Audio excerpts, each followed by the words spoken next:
Well,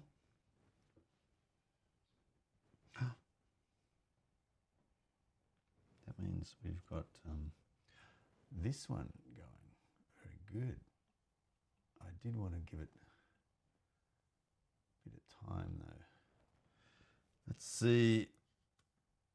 I need to settle this down for the audio because the audio always goes crazy the first little while. So bear with me while we get that going. Hello, by the way. This has got to be very quick because I've got to go to work over in Signub. So what I'm going to do is set up this so that we've got a little bit of the old. Why isn't that working? Oh, it's not even on. That's weird. Everything. Oh, the battery's gone flat. Of course. That's brilliant.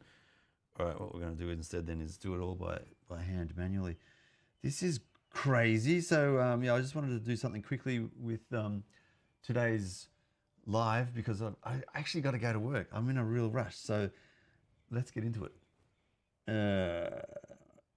You can't see what I want you to see though. So to do that, oh my goodness, what a mess today is. Let's have a look. What do we got here? Ah, look at that. It's very bright, isn't it? I actually don't want that one though. I want this one. Whoa, there goes that camera. Let's be careful what we've got going here, shall we? This is not going to work very well today, so bear with me. I need to get an app going, which is Roadcaster video app. What other video views do we have? Let's go on. 2 is non-existent. Must be this one then. No, not that one. Oh, look at that. Missing a camera. Why is that? Oh, today is not working out well already. Why is this? Is that the one? That's the one. There we go. So we've got a bit of a view happening there. Just getting myself organized, all right? So just be patient. God, people complain so much. What do we got here? I think the audio is okay. It's more the video that I want to set up. Why is that? How did I do this? Was it 3? I can't remember. Let's go with this road capture 3. Yeah, there we go. All right, we're going to change over to 3, which is this one here. So what I've done, remember last time we met, the reason this is not working is because the battery's gone completely flat on the gimbal, and I thought I charged it, but I did not, so I'm going to use it handheld with stupidity. Anyway, there we go. Remember how we did that tone, tone, semitone, tone, tone, tone, semitone pattern from the keyboard? I wanted to go one step deeper and talk about why it is even a thing. Tone, tone, semitone, tone, tone, tone, semitone, the Western style of the Dorian music system. I called it I think I might even have it wrong. Still, not Dorian, what's it called? Diatonic. God, I keep on getting that mixed up. The diatonic system. So over here, this is what we're going to do. We're going to jump in over here. We're going to get Safari running like this. And we're going to do a quick bit of research. This is the really good thing. If you're anything like me with a little bit of ADHD, even a lot of ADHD, why is it taking so long? There it is. And curiosity, then it leads to this kind of outcome. Check this out. So on screen, we've got Google, and we're going to look at the link. Oh God, it's so fast, isn't it? The link. Oh, this is ridiculous. It's slow because everything's going through the computer and the Roadcaster video, which takes a lot of processing. The link between tone, tone, semitone, tone, tone, tone, semitone, and Pythagoras. Pythagoras was a guy in Greece. I can't remember when, but back in the old times, who had a following, and they used to get around and try to work out things like, why does the universe work the way it works? And in one of their studies, they came across this link between sound and mathematics. And this is where the tone, tone, semitone, tone, tone, tone, semitone pattern comes from. It's actually ratios. So Pythagoras worked out mathematical fractions and the ratios between sounds, and in particular stringed instruments. So looking at this one here, the mathematical connection. So the major scale formula TTS, TTT, TS represents the sequence of whole steps T and half steps S that define any major scale like C, D, E, F, G, A, B, A, C, as we described in the previous video. Pythagorean ratios. These Pythagoreans discovered musical intervals correspond to whole number mathematical ratios, such as the octave at a 2-to-1 ratio. And then there's the, what's that term for the 1-to-1? I've forgotten the musical term for it. But there's a term they call the 1-to-1. Man, now I've got to know. I don't want to know. Anyway, so 3-to-2 ratios result in what we have as the building blocks for our scale in the Western society. So this is where it comes from. It's a breakdown of notes that are plucked off a string with a certain length, and then the ratio of where you put your fret on a guitar and the sound that comes out of it. So on a 2-to-1, so you've got a big string from one end to the other, like the bridge and the neck on a guitar. You aim for the center, that's a 2-to-1 ratio. You've got two parts in one. So in that's where your octave comes from. On the 12th fret and the 0 fret, the nut, that's half the distance between those two ends, the nut and the bridge on the guitar. On the 12th fret, that's the 2-to-1 ratio. That's the octave.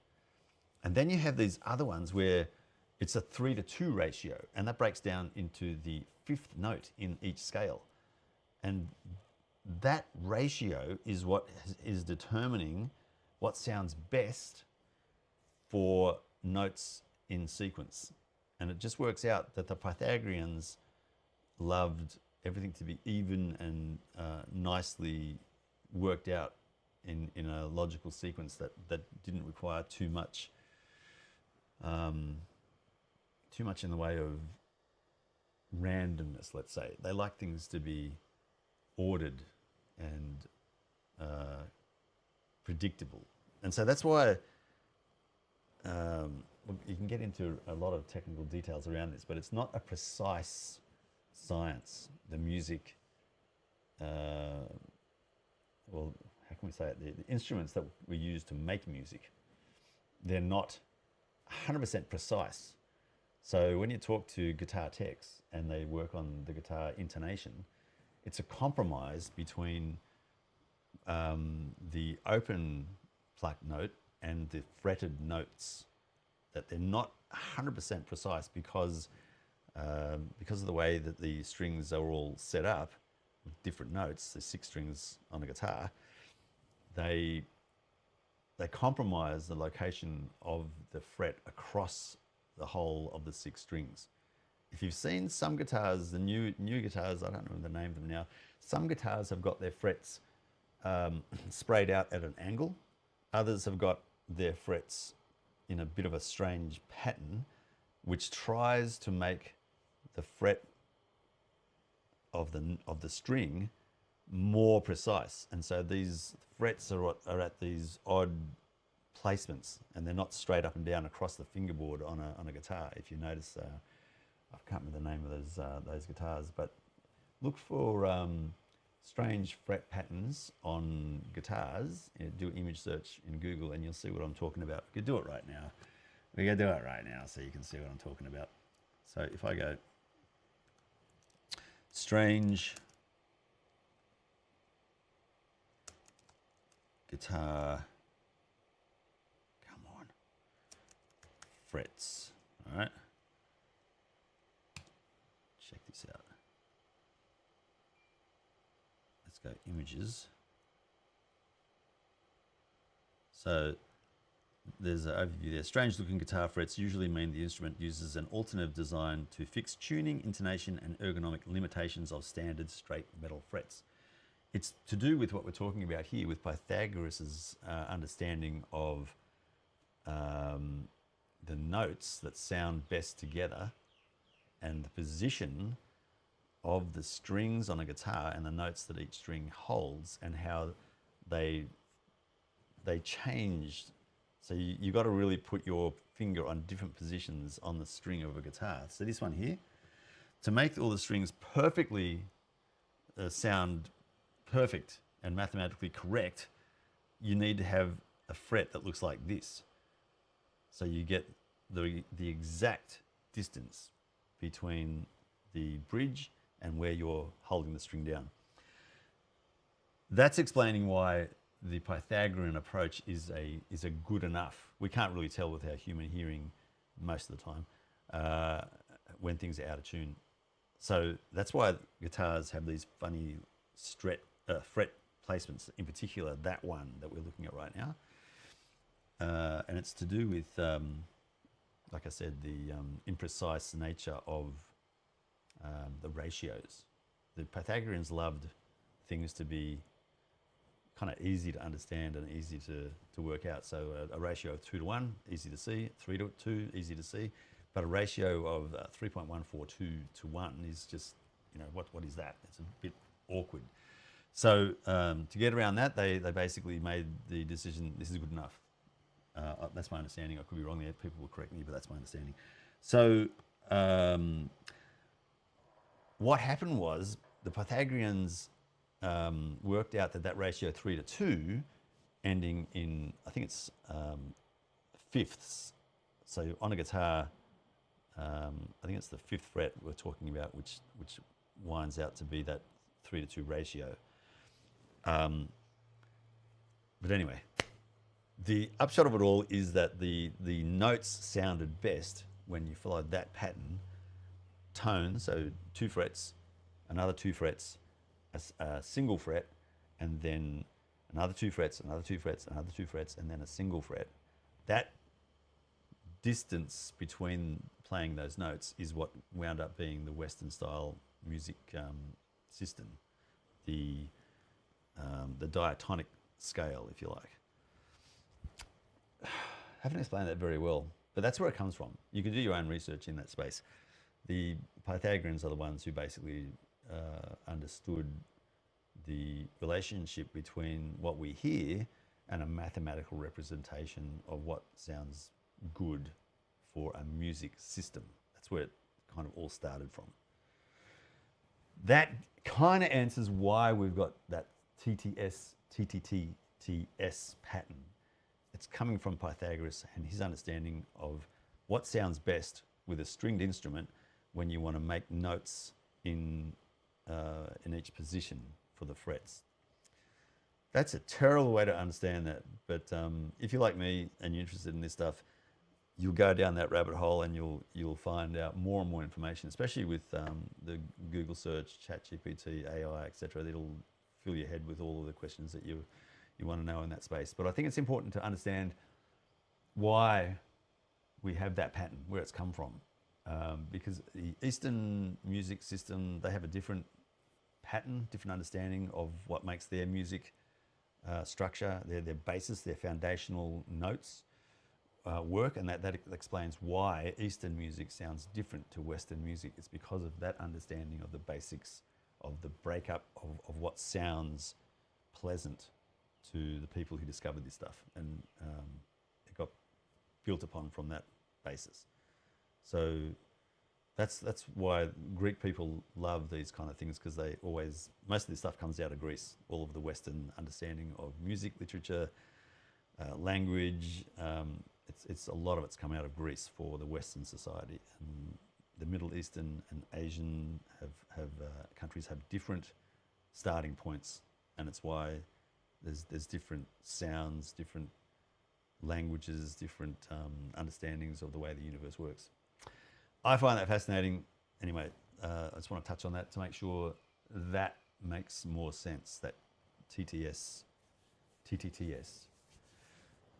Now we're going to move on from that to do some proper music theory, but as in later, not today. I've got to go to work. I wanted to show you one thing though. So let's go back to my moving camera rig. This is it, beautiful. So I spent some money again, and I bought this fantastic thing. This setup here, I've got two things happening at once, so I should really explain what's going on here better. I've got a rig that I've set up here, away from that tripod. This is a SM57, a Shure SM57 cardioid pickup pattern dynamic microphone. This is a Rode NT2-A, which lets me choose with that top switch there. I can choose to be configuring that as a figure 8, cardioid, or omnidirectional. So figure 8, cardioid, omnidirectional setting with this switch here.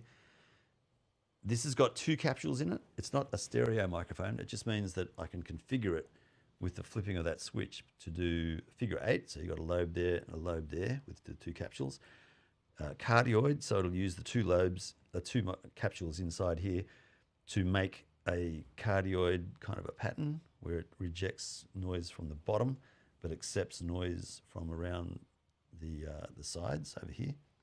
Or omnidirectional, so I can set it up with the 2 capsules to get this lobe here and this lobe here to be a complete circle all around the microphone.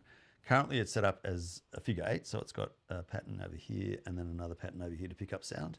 And this one's picking up sound as a cardioid, so it does a big loop around with rejection of the sound from behind. With the Tascam, I can hook up these 2 microphones to be in a mid-side configuration. So this is the mid, and this being the side, you have a lobe here and a lobe here.